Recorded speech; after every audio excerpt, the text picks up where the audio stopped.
So my name is Kevin, and I'll be your guide today to a great session we have for the live tiles and push notifications. And I actually put a cheat sheet for you guys at bit.ly/live tiles. So if you want to download a concise PDF file of everything I'm going to be talking today, it'll provide you with some resources and links, and you can also, of course, use the resources available on MSDN and all the Microsoft sites. So Brandon Watson, who was presenting earlier today, mentioned that the live tiles is number one feature that we want you guys to add to your apps. And the reason for this is actually because the live tiles are, first of all, they help your users. They have user experience, and we watch the forums, we watch what people want on the forums and the application blogs, and a lot of them want the live tiles functionality to be added to the apps. So I even made this slide a little bit more like a live tile slide instead of an agenda. So we're going to talk about the user experience, what the user experience is for the tiles, and then we'll do a little demo that'll show us how to actually build how to create the tiles, how to do very simple things with the static tiles. So they're not going to be live yet, okay? But we'll make sure that in the next session, actually, which is going to be updating tiles from a background process, we'll talk about how to update the tiles, how to make them live. And then this deep dive session, it's actually a demo that combines everything that we have together. So we're going to have an overview of how to connect Windows Azure, a service running in Windows Azure, okay, to a Microsoft push notification service, to our Windows Phone application client. And this last session it has a lot of moving parts. So you guys feel free to ask me any questions, because there are many things there to talk about. Could be many questions there. So from the consumer experience, from user perspective, how many of you here, by the way, have a Windows Phone? Wow, it's quite a few. Okay. Well, apart from all the Microsoft people, right? So and then how many of you discovered live tiles just from the user experience? Okay. So quite a few. It's actually very, very impressive. It's very nice. So there are several scenarios, right, to use the live tiles, and I'm sure that you guys can pin the live tile to the start screen, right? So that's the first thing any user would probably do. What you can also do, actually, let me ask you, what else can you do to the live tiles? Like, what else can the user do from the user navigation perspective? Unpin, right. So, okay, you can also unpin the tile, but you can also tap and hold on the tile, and then you can sort of move the tile around. That's about it from the user experience perspective. There's so much more happening to the user's vision, of course, when the user actually sees the tile and can see all the information there. And the push notification is less visible to the end user. So the push notification is, except of the toast notification, which was actually, I think, originally developed by a Microsoft employee. And then the push notification, the toast notification, the name of it comes from the toaster, right? So it's something that pops up on the toaster. So push notifications, there are several kinds of them, and we'll talk about them, enable us to make the tiles live. It's one of the ways to make the tiles live. So Tiles 101, sort of what the tiles are. And they are really, really shortcuts to apps with so much more to than that. They could be static or they could be dynamic, right? So you can animate the tile. You can't really animate the tile, but you can change the background on it. There are two sizes of the tile. There is a small and large, and currently the large size is only available for first-party developers. So you guys will be only able to use the tiles that are small right here. And again, the end user is in control. So what the end user can do, the end user can pin the tile to the start screen. The user can unpin the tile. So don't count on the user having the tile in your application logic. You can't really do that, right? Okay, tile design concepts. The tile size is 173 by 173 fixed. So if you guys are thinking about making a background image to the tile, just think about 173 by 173 pixels, and use a nice editor to design it. If you want, here's a little trick for you. If you want to use the same system colors that the theme is using, just use a transparent background and use a white color for the main icon and then the tile itself will be reflecting the color choice that the user had on the theme. Okay, so and the tile has several properties. The tile has a title, okay, and that's the front tile. So the tiles are actually they have two sides, right? So they have the front and the back. So the front side of the tile has a title, and then it has a counter. And we also have a background image. So there are three properties to set, right? Easy enough. And then the back tile has a back title and a back content property. And it also has a background image. So that's about it. That's it about the design concepts. But from the visual perspective, you don't have to set all the properties in the tile. But if you set any of the back tile properties, then the tile becomes animated. It actually adds the secondary tile, it adds the background, and then becomes animated by the operating system itself. So you don't have to do anything to animate it. Any questions at this point, by the way? No, you don't. That's the thing. So basically, animations are not extensible. You know. Okay. So some of the popular apps that are using the tiles, and maybe perhaps since you guys are using the live tiles already, maybe you can mention some of them. So weather apps, I know weather.com is using this. There is a Seattle traffic map. There is also an INRIX app that's using the same concept. So these are just great examples on how you can use the tiles in your application. But from the user experience perspective, if the only thing you had to take out of the session today was just the tile design, I would say, please do your users a favor, add the tiles, live tiles to your application. It's very important for your users, and they'll love your app for this. It really improves the ratings. Okay, there are two types of tile. There is an application tile which existed in Windows Phone 7.0, right? And the application tile is set. The properties for the application tile are actually set in the manifest. So it's the XML file that I'll show you later, where you can set all the properties on the application tile.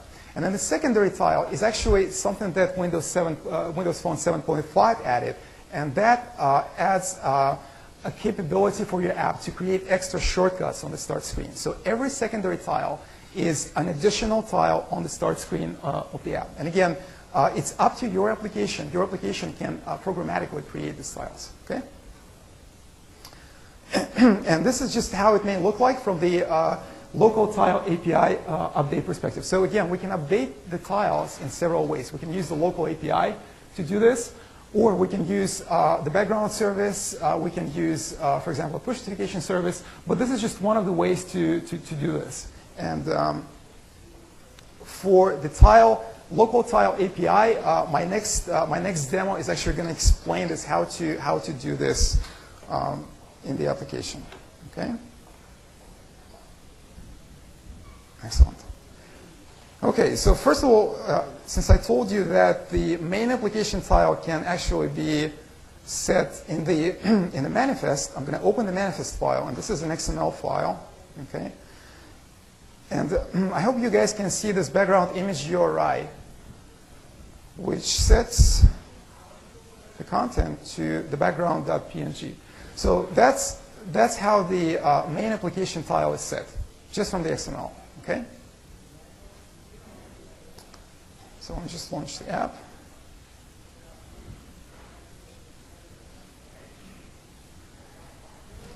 And the app is very simple. It's actually, all it does, it can change the application file and secondary tiles, right?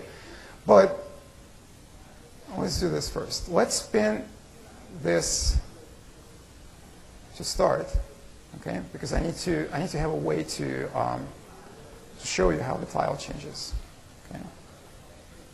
I'm going to change the application tile. I'm going to use page up, and then I'm going to call it hello. And the background image I'm going to call, let's say, blue.jpg.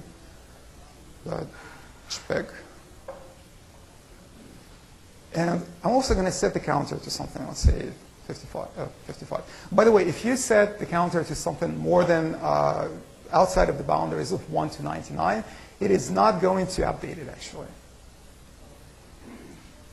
Okay, so set the application tile properties, navigate back. Okay, and my tile properties are set. So let's take a look at actually in the code how this is done.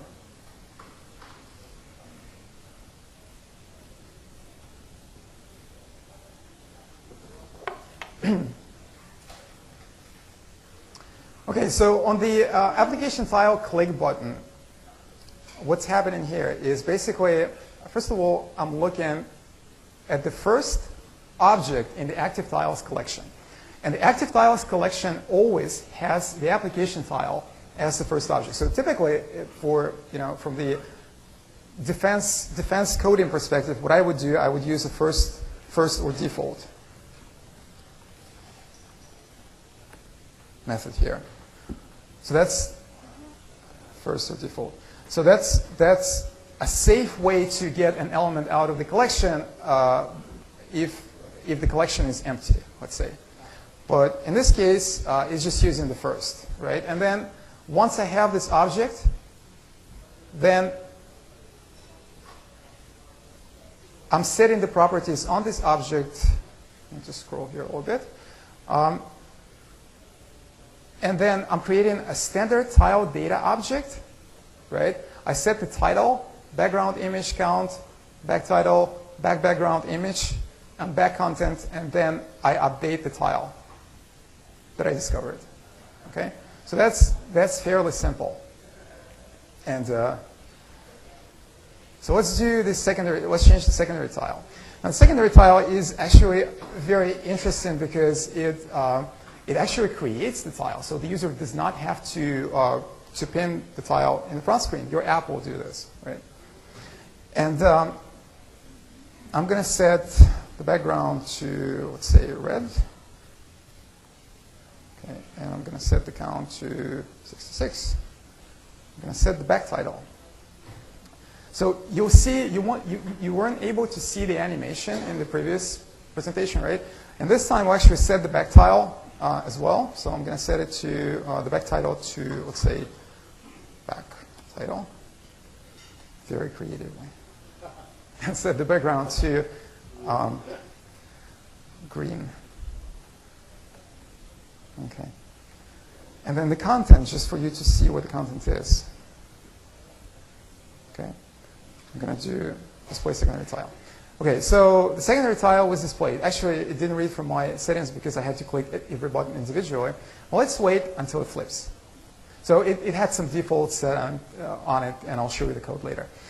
So basically, the tile now flips automatically. And the algorithm of this, you cannot control this. So basically, the operating system is doing it for you. No, you can't control the time at which the animation happens. And also, the algorithm is based on the fact that the user may actually scroll some of the tiles outside of the view, and therefore, the operating system doesn't need to spend all these precious resources to do this. Okay, so let's take a look at the code that actually does it.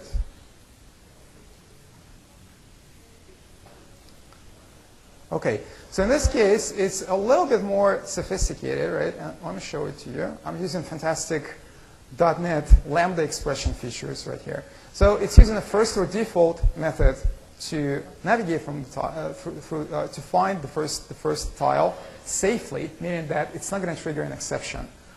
And then it also uses Lambda expressions to search for tiles where the navigation URI contains this string. And this is very important. Every tile that you have, every secondary tile, has a navigation string which is associated with it. So you can use it. You can use it in your app to identify which tile was clicked. The tile embeds the URI. Your app then handles it. And let me show you how it works. Somebody's phone is right here, actually. So, okay.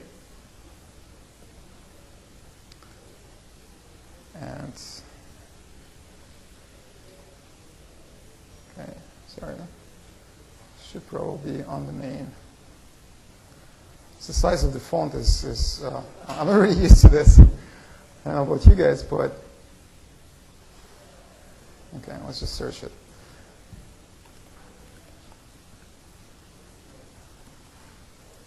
And Navigator 2, and Visual Studio gives us where it happens. Okay. Excellent. I love this in Visual Studio. So on Navigator 2 method is where you parse the URI that the tile contains. Simple enough, right? And then you do your magic. So you can do whatever you want. In this case, I'm setting the title text to the query string that's in the default title. Okay? And just to show you that it works, going to set a breakpoint right here. Just click on the secondary tile. Oh, I'm sorry, I had to run the app. Missed the handler, but anyway, this is the place where it happens. Okay. So any questions at this point about how the secondary tile? Yep.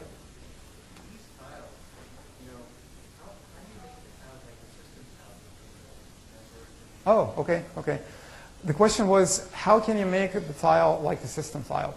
I think I already answered it. You need to set the background image to transparent. I'm sorry, the background to transparent, right? And your icon, the thing that shows through the system colors, just set it to white.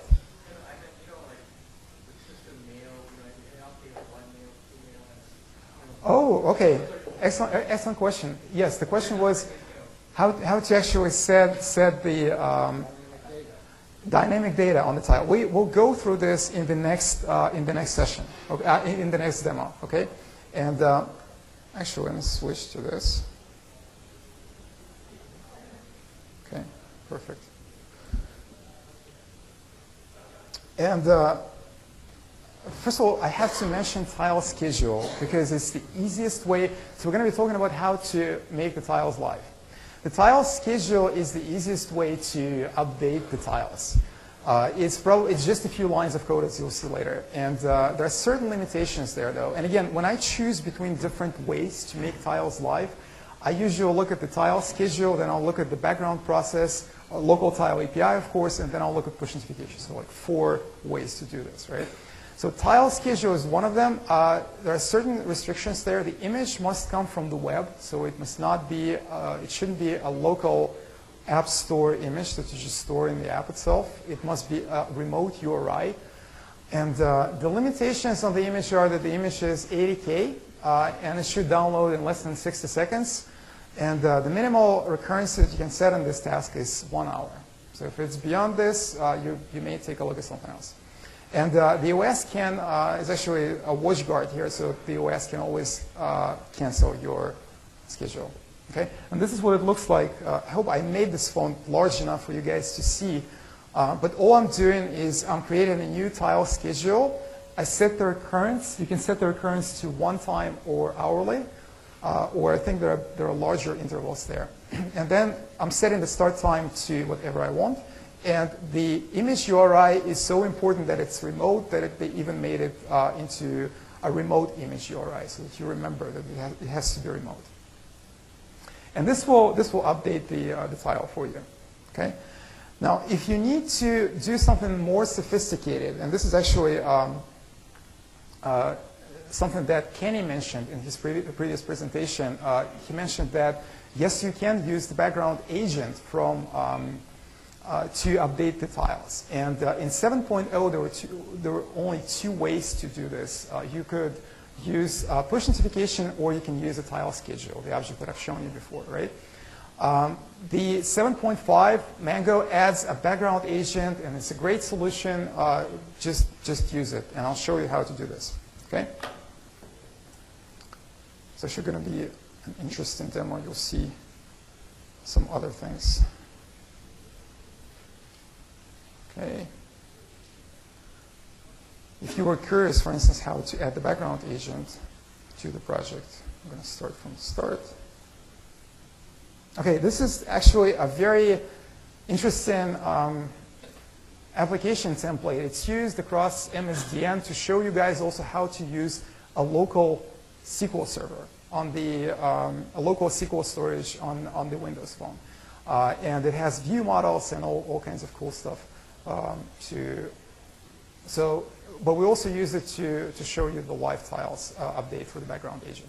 So right now I have, let me just launch it just to show you what it looks like. So the Visual Studio right now is deploying the application to the emulator. So the emulator is running. So it's just a to-do list, and I'm going to stop it right here.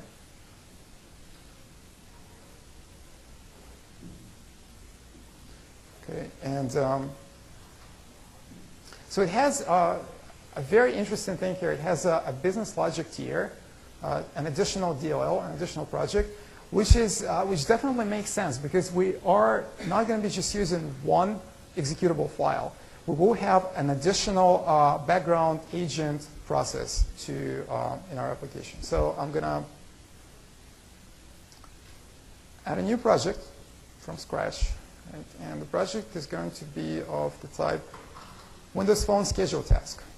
I just have to make sure that this doesn't exist. Okay. And I'm going to call it task location agent. Perfect. Okay, so we have a template, and the template generated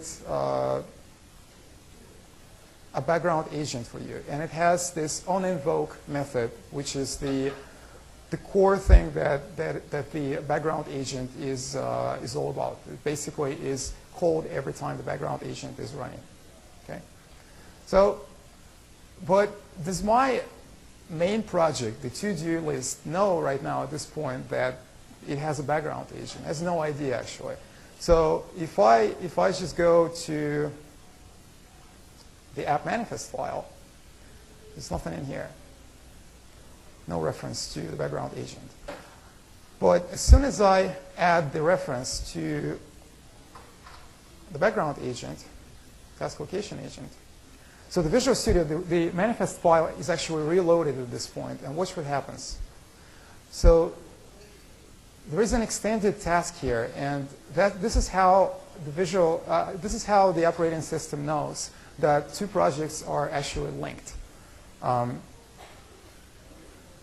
There's not just a DLL deployed alongside your to-do list, but it's something else.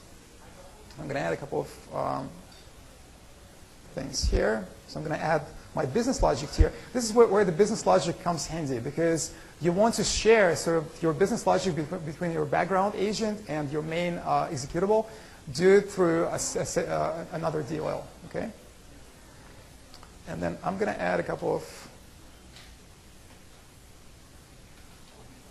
files that actually do this. Okay. And let's also add code to the onInvoke method. Okay. So the background agent. I'm going to add the method here, and I'm going to replace this.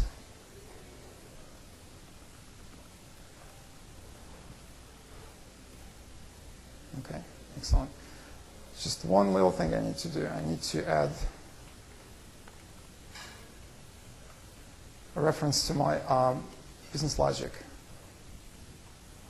just including the namespace. Okay, so if I run this now, and just one last thing I need to do. So the to-do example is very extensive. It shows you a lot of things, including the view model. And I just know that it actually invokes my agent in the view model.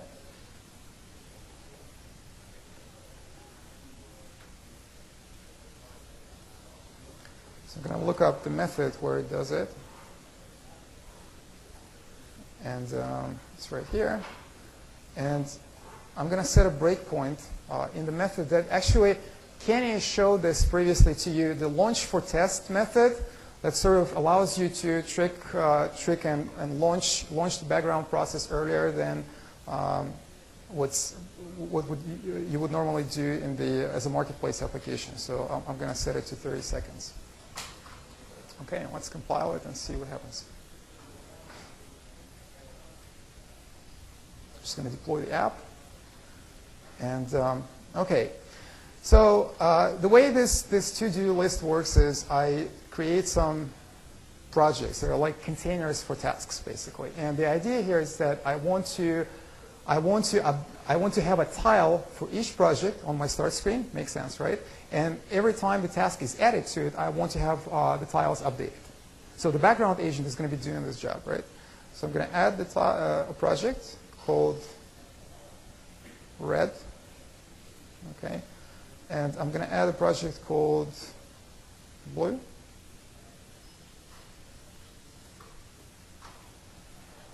And I'm going to add a project called, again, very creatively, green. Okay. So, okay. Now it's done. And just one last thing I need to do. I need to change my settings and enable. Okay. And see what happens. Once I enable this, my background agent is going to be scheduled. And it's going to be 30 seconds from now. So, at this point,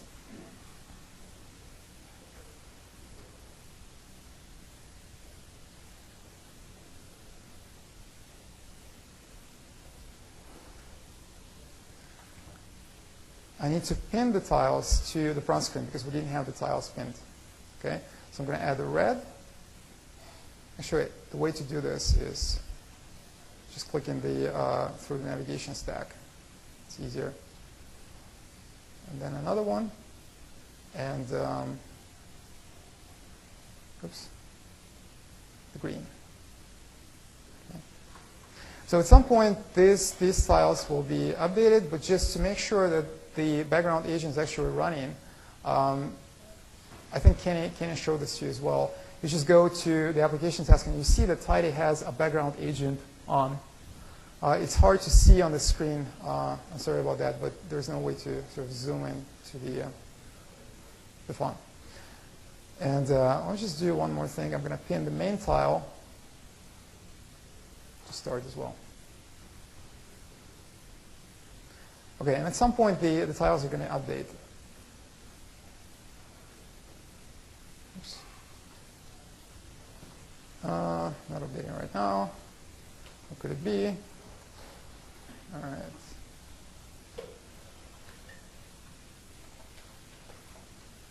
Version should be running. Let's check the code again.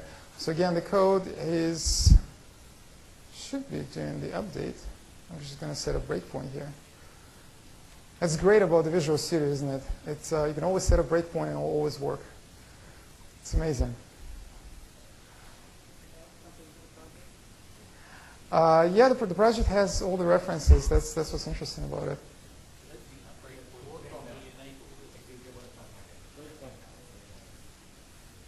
Yeah, it's not enabled because it's a different deal. I can't actually set it there. Interesting. It's working before, as always. Okay, let's see what's going on. Okay, let's just launch it again.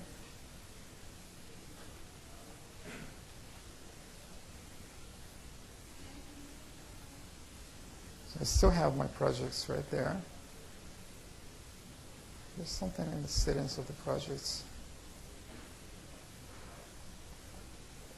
No, it doesn't go to the internet. It should be just running. Oh, okay. Okay, so I'm running the agent again. So make sure go back.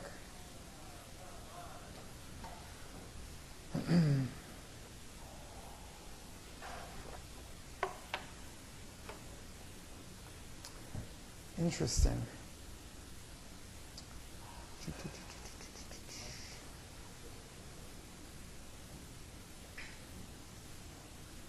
Okay. So I guess you guys have to believe me that this this will happen. But yeah, interesting. I was running before many times. But the idea here is that it will update the files with the counter. And here's a couple of things that you can also use when you create your app. Think about that the tile is also a bitmap image, right? So you can use things to make them to have a lot more information if you actually just generate the bitmap image from the application itself. So you can use the class called the writable bitmap, and the writable bitmap allows you to do whatever you want with the background image on the fly. So another way to do this, so let's say if you don't like the counter representation that we have, you can always generate a larger font counter, for example, or something like that, by using the writable bitmap, and it'll always work for you. Okay, and just go to. I'm going to stop this point. Tomorrow, I'll be definitely happy to walk anybody through this, and I promise it'll work this time. Okay.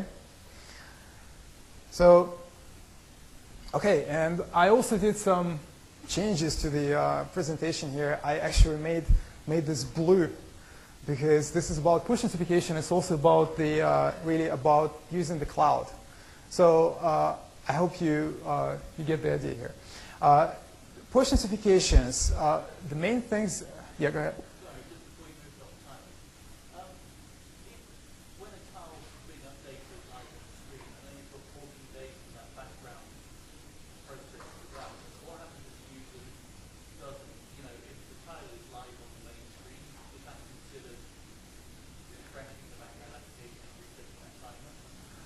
Okay, so the question was, what happens, correct me if I'm wrong, what happens if you update the tile when it's not? Well, you have 14 days for that background application. Right. But now if the user doesn't start your application within those 14 days, okay. does the tile stop updating? Well, it's about the background agent, right? It's about the lifetime of the background agent. If the background agent stops updating your tile, then the tile will not be updated, yes. So it will just be there as a secondary tile. Does it answer it? Yeah, so you have to get the user to rerun the application to refresh. Yes, you will have to have the user. And actually, one recommendation for this is every time you launch, you have, let's say, in the code of your application when it runs, just add a piece of code to the start that checks, for example, or restarts the background agent. It's a great design idea, yeah, definitely. So let's go back to the push notifications. And the push notifications are server initiated. So the main idea here is that you don't have to poll for something in the web all the time. It's pushed to your application by the service called MPNS, Microsoft Push Notification Service. And the service, as Brandon here mentioned, the service is completely free for you guys to use unless you have a very excessive traffic on the service. So a couple of things that the push notifications help you to do. They preserve battery life because there is no polling, right? The user experience is also better. There are certain limits on the push notifications. And the limits are, there is one channel per app. And again, the channel is something that the app actually connects to the Microsoft Push Notification Service. So we'll talk about the whole diagram on the next slides. And there are 30 channels per device. So if it happens so that your app is using the channel and there are 30 other apps that are using other channels, there is an exception that is raised. If you can't open the channel, handle that exception. Okay? It's check the MSDN for the specific exception name and handle that exception. And the service is free. That intermediate service that pushes, the relays notifications to you is free for 500 pushes per day per application. And if it's more than 500, right, all you need to do, you need to buy a TLS certificate, which is available from any third party, just regular HTTPS certificate. And you can install the certificate on the, I think it's done through the App Hub. And when you do that, you can not only do more than 500 messages, you also can do HTTPS push notifications, meaning that they're going to be secure. Okay, but as far as security, just and I'll talk about it later. I wouldn't rely on the just HTTPS, or I would definitely not pass any data that contains personal information through the push notification itself. Right, so just beware. Push notification, the way it works is so this number one. First of all, your app establishes a channel. Establishes a channel with the MPNS service. And I'll show you later the code to do this. It's just a one single call. There is not even a name for MPNS. It's called HTTP notification request. And once you instantiate this channel, you get back a URI. So this URI is a very precious item actually for you. For your, it looks like see where it says number 2. It's a URI that actually uniquely identifies your device for MPNS, Microsoft Push Notification Service. So, and then, so once you have this URI back from us, from MPNS, then you also, part of the infrastructure is you having your own web service somewhere. And I would suggest just to have it on Azure. It's a very simple way to put your notification service there. I'll show you an example of how to do this. And when you make your first call to the service, you can call it anything: register my client, create a connection, whatever it is. Pass it that URI that the MPNS gave you. This is going to be the way for MPNS then to relay the message to that specific device that instantiates the request of the connection. Okay, and tomorrow we'll, because I know it's not an easy concept. It's hard sometimes to understand it from the first approach. So I'll be happy to help you with this tomorrow. There are 3 kinds of notifications. Yes, go ahead. What happens if the app is not running? Great question. So actually, we have several types of notifications, right? And that was my next slide. So if you are pushing a toast notification, you will still receive a toast, meaning that the operating system's shell is taking care of that. Okay. And also, if you update the tile using the tile push, then the tile will be updated. Okay. So again, there are 3 kinds of notifications: the raw, the toast, and the tile. And there are really subtle differences in calling them. The class, the notification class itself has a very convenient method to generate the XML message for you.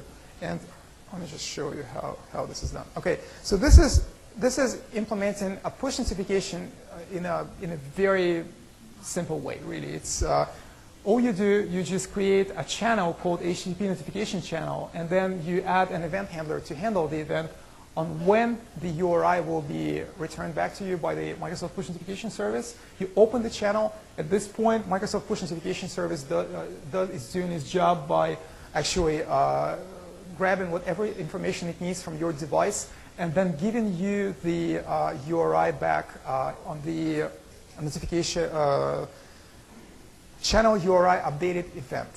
Okay, and also if you do a raw, you don't have to do anything else.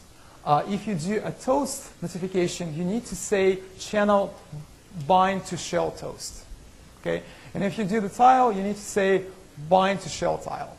And you can also be more creative, actually, and you can. I think the bind to shell tile has also a collection of collection item passed to it. So you can use this to identify specifically which tile you want to update. Otherwise, it's going to default to all the tiles that you have. secondary tiles that you have for your application. And so the new features are you can support multiple tiles in 7.5. There is a bind to shell tile now binds to all your tiles unless you use another version of this method, which actually, another signature which has a collection as an argument. Okay? And this is what the toast notification just looks like. So you've seen it before live. So let's do the push notification demo. Okay? And so let me close these things. So this will bring together go back.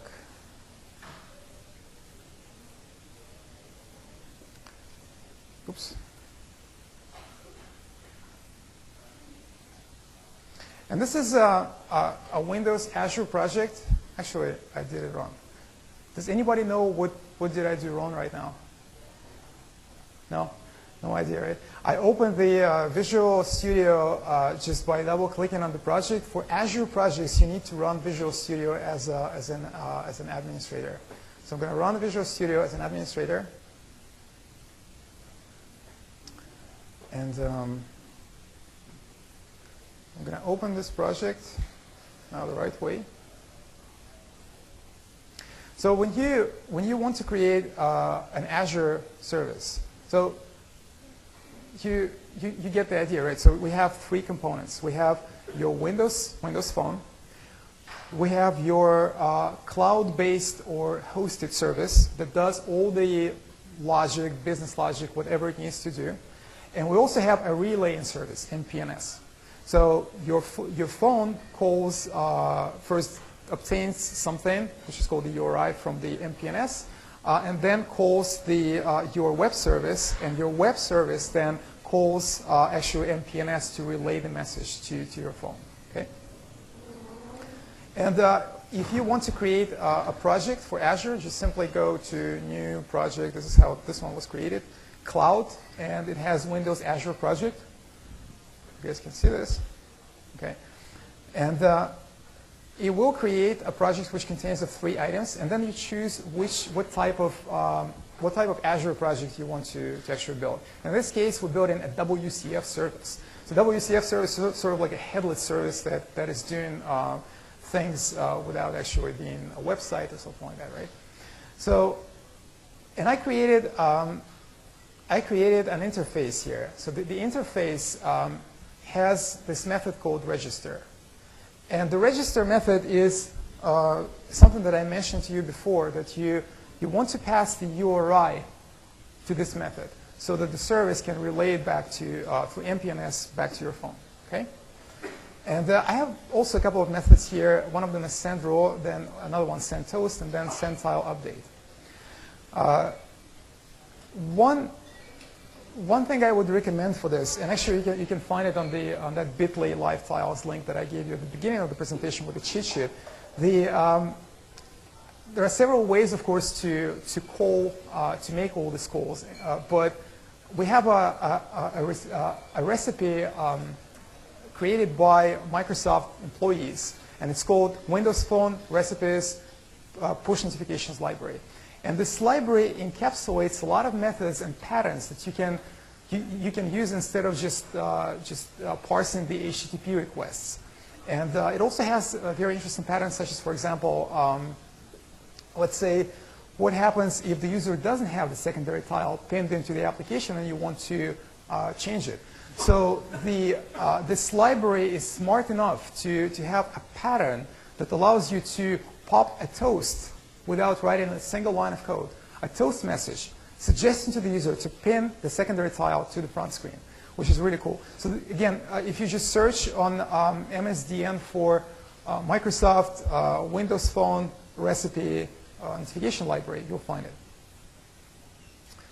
And in the implementation right here, let's just set a breakpoint to the registration method. So I'm supposed to get a URI from MPNS in this method when it's called.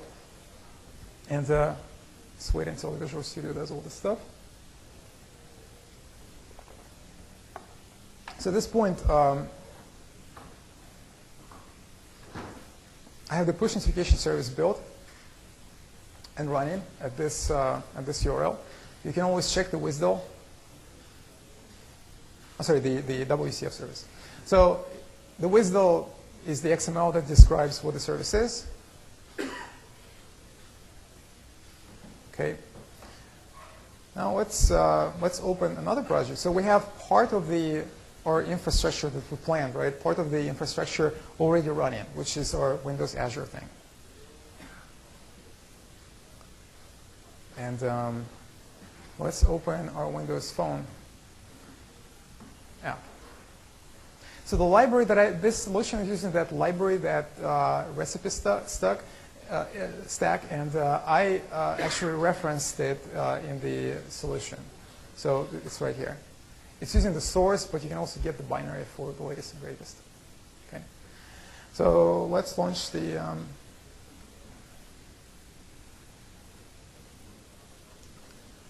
client. Okay. So that's actually important. You see, this client application has push notification settings. So according to the policy, whenever you build a push notification app, your user should be able to opt out of the push notification services. So you can also use this as a great example of having the all these items like tile notifications, toast, row notifications, and entirely push notifications opt-in settings in your app. So this example is pre-built for you. And I think that this slider control, I believe it's coming from the Silverlight toolkit that I believe Matt mentioned earlier. So in this case, I'm going to opt in. So yes, I do want to use push notifications. And I'm just going to say log in to my service.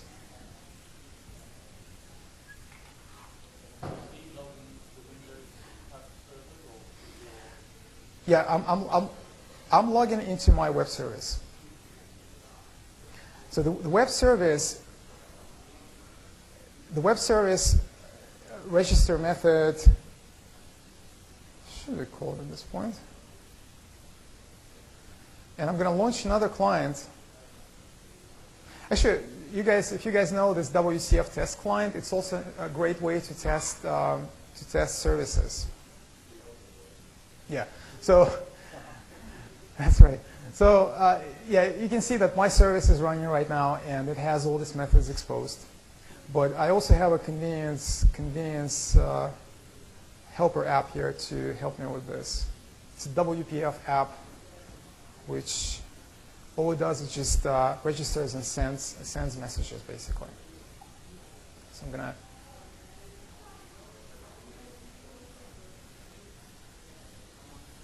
Okay, let's send something like a raw message here. Let's say test send.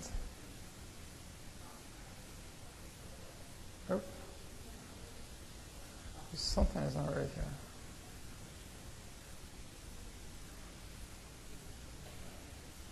I was unable to connect to it.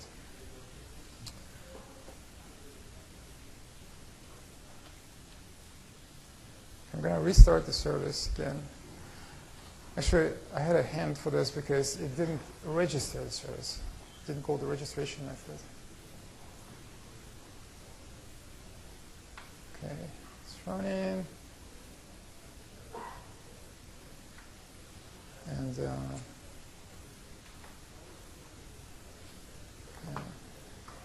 Let's just start the registration, settings, everything is on.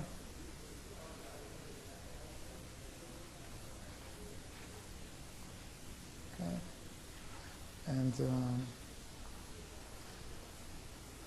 WPF client.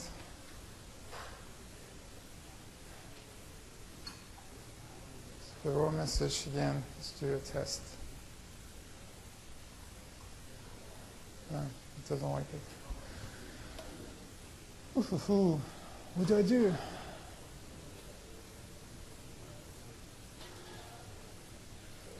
And it had to happen at this presentation. Oh, I'm sorry.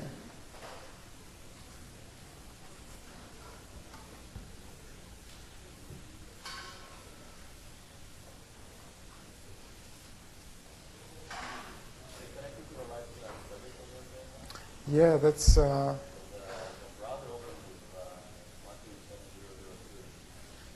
Oh, that must be the thing. Yeah. Thank you for this. Okay. So,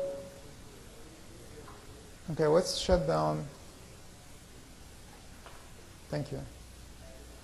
So basically what happens with Windows Azure Services is because I created a new instance, now it's running, it just created a new instance when I relaunched it.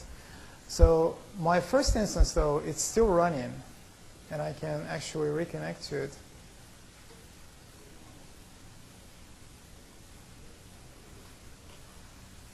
So the first and the second instance is probably 1002. So that shouldn't be a problem. Okay, that's the push service, and that's the client. Okay, let's run it. You know what? I'm gonna shut down the emulator.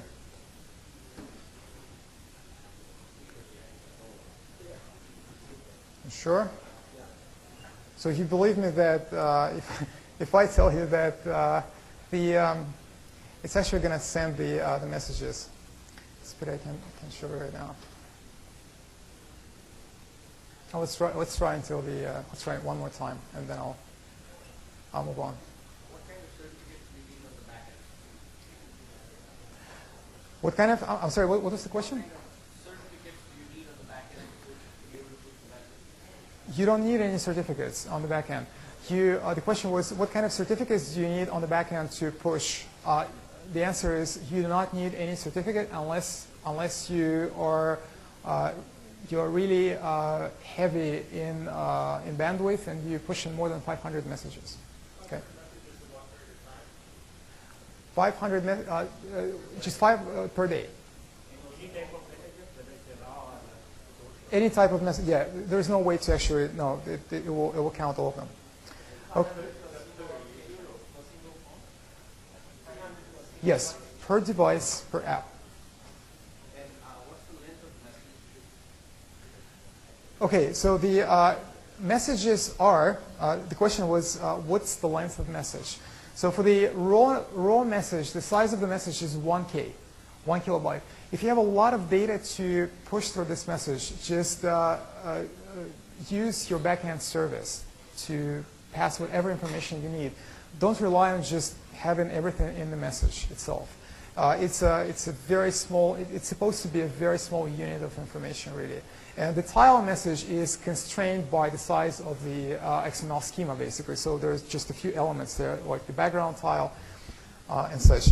So the response headers is something that the library that I mentioned previously actually saves you from. You don't need to do all these things to figure out what happened to your message in the Microsoft push notification service.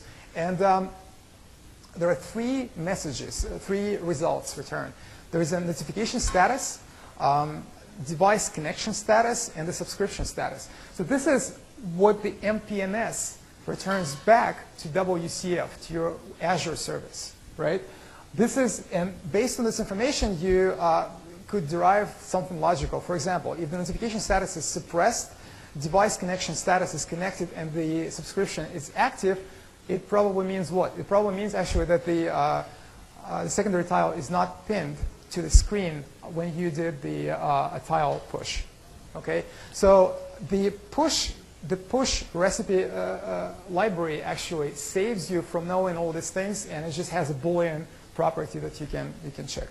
Okay, and again, some security details here that the service, if you need the HTTPS service, then please buy the TLS certificate, install it, but also use authorization. So use some kind of a token mechanism to be more secure from a security perspective. So we covered how the tiles work, how to set the static tiles, how to use the background process to actually push the tiles updates, and how to use Azure or services that are based on the cloud to use push notifications. If you guys have any questions, please, this is the time. So technically, if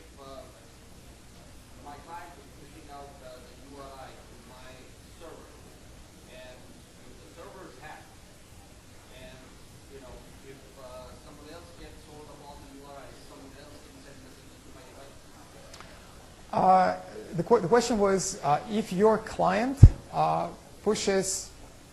The client, when you register, when you start the client will have to report the URI to my server. Right.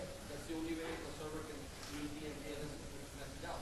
Correct. If my server is hacked for whatever reason, arbitrary, and You mean your WCF service is hacked? Okay. so if the URIs are known to someone else, can someone else send messages to my application? Okay. Well, why would you want your WCF service to be hacked in the first place? Okay, good question then. The question is basically what happens in the case that the WCF service in between is hacked. The service will use the methods that will accept the URIs, and therefore, of course, if it happens so, then you need to secure it. You just need to make a secure service that is hosted reliably on the providers, for example, Azure, right? And that will probably save you from a lot of problems. So my point is that the client, mobile client, will accept messages from anywhere. No. Okay. Okay. As long as the URI directs it to it. The client will not accept messages because the messages are actually relayed by the MPNS. So MPNS, I don't know if MPNS is actually doing some IP detection on the WCF service, but I would assume that it does something like that to prevent spoofing of that service. So I would say that it's between MPNS and your WCF service. If there is no certificate on the back end, there is no way for the MPLS to detect that this is the authentic source. So If I were to just develop MPNS from scratch, I would certainly include IP detection from the WCF client that originated the connection in the first place. So I would probably do something like that, but good question. Any other questions? Okay.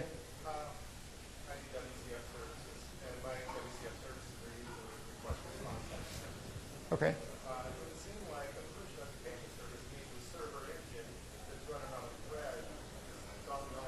Okay.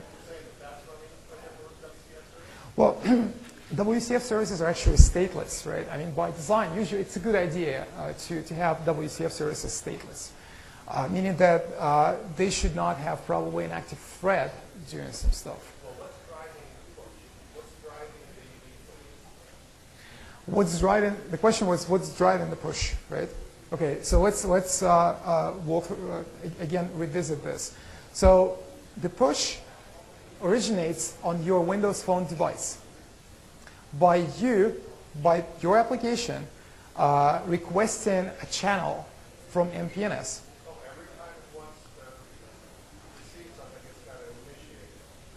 Well, not every time. Let's say your URI that you receive from the MPNS may eventually, eventually expire. So it's not going to be a URI that's persistent forever, right? So it's a good idea to reinitiate the channel at the start of your application. It's just a good design practice. So again, think about it this way. You obtain something from MPNS that enables it to relay the message to your device, right? So you need to, what happens, let's say, if your application is shut down, right? You lost the channel. So at this point, what I would do as a developer, I would put some code into the application start to reconnect and reobtain the URI and reestablish the channel. You can't rely on this URI to be there forever for you. Okay. Every 1 minute or every 10 minutes? No. Yeah, it's push. It's push. I mean, I can explain. We obviously are going to take a break and we can answer more questions. I'll explain it more simply. I think is what his question is. You request a URI, and the URI is basically saying, what is the phone? Give me the ID of the phone. Give me the ID of the live ID. It's matching that. It's taking information out of the manifest file for the application. It's taking all of that together, it goes to our service and says, here's the unique person phone, give me something that represents that. It sends it back to your app. You need to then send it to your service. So when you want to send something specifically to that phone, you have that number and say, I want to send something to this guy. Here's the number that states, this is the phone, this is their live ID, this is the application, everything. And then it sends just an XML payload down. So there's a lot of moving parts there, but you're not polling, you're pushing. And it goes over the carrier channel. And again, I'll be happy to actually explain it to you tomorrow at the lab session. Yeah. Okay? We'll definitely walk through those things. On a broad scope, how does this, in your opinion, how does this differentiate itself from like a WebSocket or an HTML5? How does this differentiate? Let me take this question offline because we have other speakers here. Okay? And I'll talk to you about this. Yeah, we actually love this conversation, and this talk and this topic is probably the most complex part of Windows Phone 7 because of the push notifications. But as you heard in it, one of the great things, if you don't want to do that complexity, is now being able to affect the live tiles and stuff from the phone, which you couldn't do before. If you want to do any live tile stuff, you had to deal with that complexity. Now you don't have to if you don't need to. So first, let's thank Kevin for his session. Thank you.